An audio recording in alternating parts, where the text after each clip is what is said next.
Assalamu alaikum warahmatullahi wabarakatuh. Today we will talk about the Assalamu alaikum warahmatullah. Today we will talk about the differential rate law. So what do we mean by the differential rate law? It's actually differential rate law. It's a relation between the rate of the reaction and the concentration of the reactant.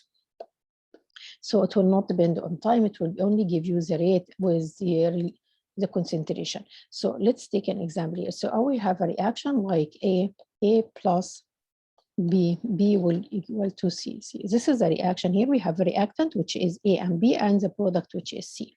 When we write the formula for the differential rho, it will be R equal to K, which is a constant, times the concentration of the reactant. We have two reactants here, so I will write the concentration of A times the concentration of B.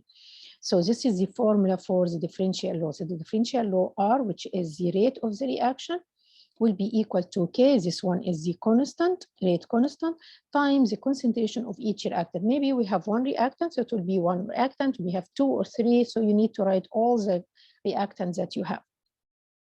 But we need to add something here. We will have, like this one, exponent, which is N and M for each reactant. Make sure that N is not equal to A and M is not equal to B. So they are not taken from the equation. So they are not taken from the coefficient of the equation. You need to calculate them experimentally from your data. Okay, so N and M will not be necessarily equal to A and B. What we mean by N and M? N will be called the order of the reaction.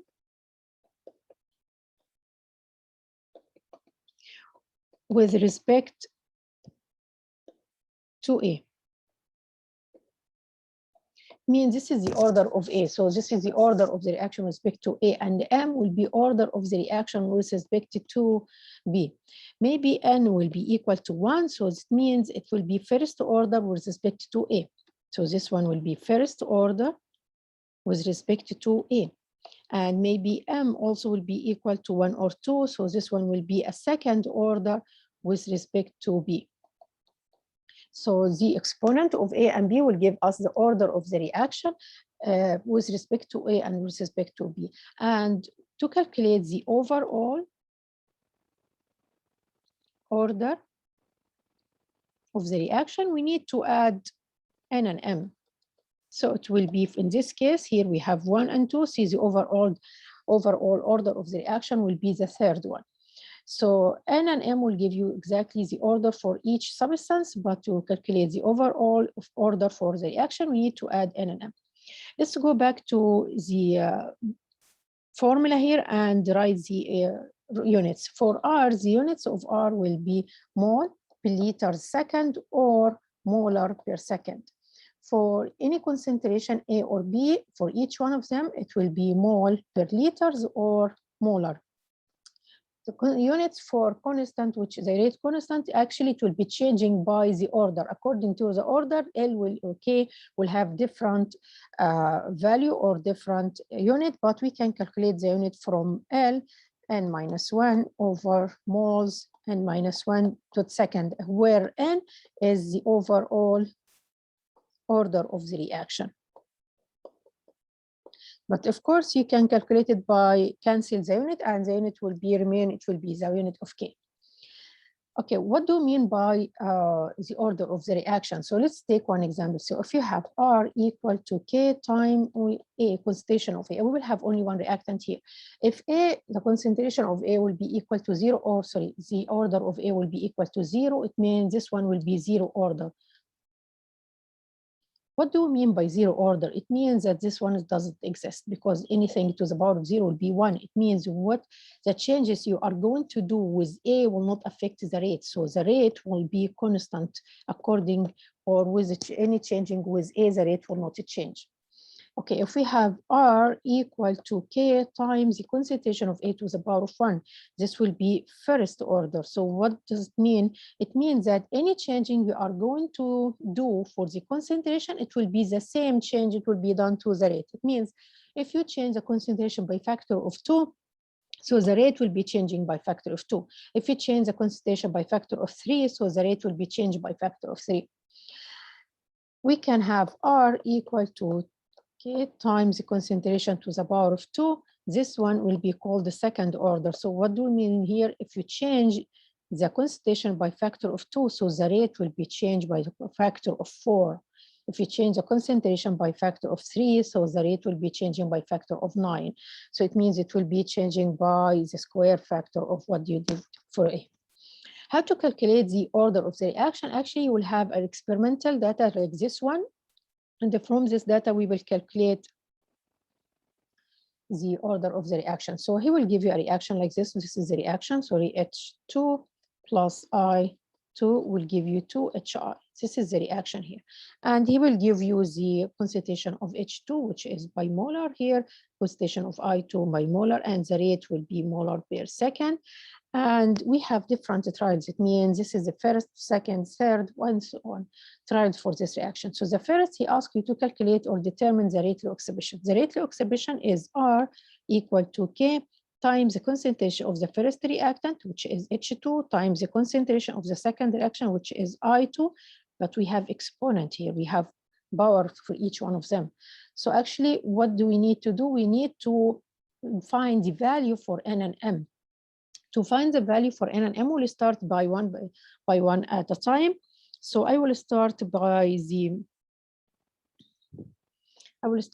the value for H2, which is N. So for N, the power of H2, we need to choose two trials where the concentration of H2 is not constant, where the concentration of I2 is constant.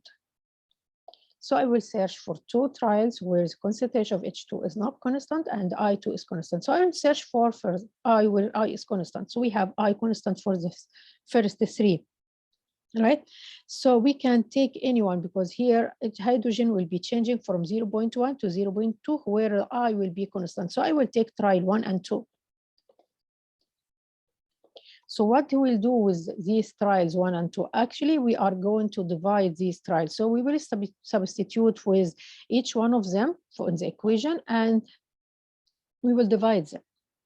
Okay, so here I will start by trial 1 and here it will be trial 2. So for trial 1, this is the first part, we start by R. So R for trial 1 is 0.04, R for trial 2 0.08, K and K. The concentration of hydrogen in trial 1, 0.01 to the power of N.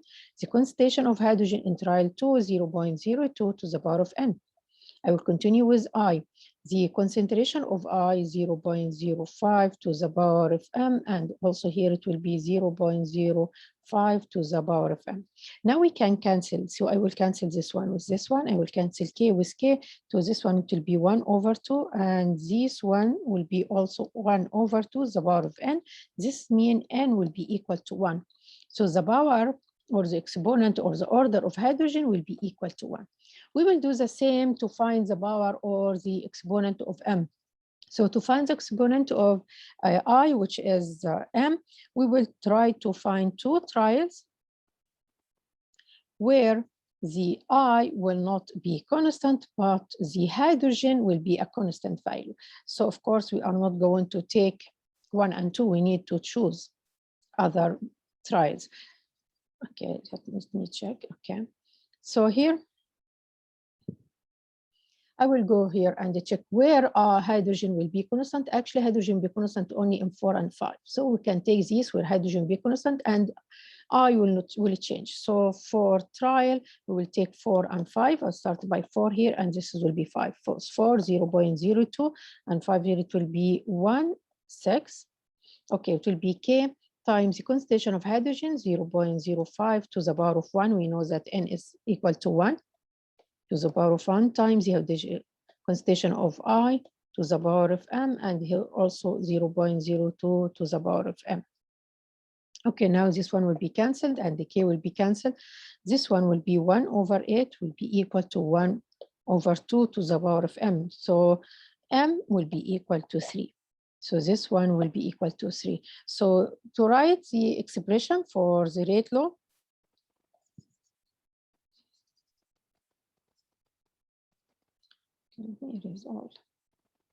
to write the expression, it means R will be equal to, so R will be equal to K times the hydrogen to the power of 1 times I to the power of 3. So this is the first part here. Done. Okay, determine the overall. So the overall order, it means that we need to add n and m, so it will be 1 plus 3, so it will be 4. Calculate the value for the rate constant. To calculate the value for the rate constant, we need to choose one trial and substitute in this trial. So I will take trial 1. Okay, and R equal to K times the concentration of hydrogen times the concentration of I2 to the power of 3. R is 0.04 equal to K. This is the unknown hydrogen, 0.01, and this one 0.05 to the power of 3. And from this one, we will find that K equal to 3.2 times 10 to the power of 4. Okay, I will add the units here so to make it easier for you. K will be equal to R over the concentration of the first substance, which is I2, H2, I2 to the power of 3. So the unit for this one, it will be molar per second. The unit of hydrogen molar, and the unit of iodine, it will be molar to the power of 3. So 1 molar will be deleted with 1 molar. So we will have here seconds minus 1 and molar minus 3. So it will be molar minus 3 times second minus 3.